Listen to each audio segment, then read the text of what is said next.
আজকে মাছ নিয়ে এসেছিলো, তো মাছের সাথে কিছুটা নিয়ে এসছে ডিমের মানে ডিম, আর তার সাথে নিয়ে এসছে মানে তেলের যে পটকাটা থাকে, তো পটকাটা।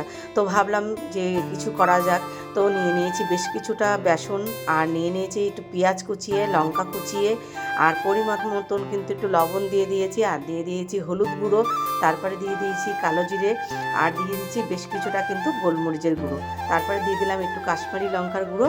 তো দিয়ে একটু পেঁয়াজটাকে চটকে নিলাম, চটকে নেওয়ার পরে তারপরে যে ডিমের যে পটকাটা আর হচ্ছে ডিমটা দিয়ে সুন্দর করে কিন্তু মাখিয়ে নিচ্ছি। আর হ্যাঁ, আর একটা কথা, এখানে কিন্তু কোনো রকম জল কিন্তু ইউজ করা হচ্ছে না। তো ভালো করে কিন্তু চটকাতে চটকাতে কিন্তু একদম পুরো মাখা মাখা হয়ে যাবে। তারপরে দিয়ে দেবো বেশ কিছুটা ধনেপাতা।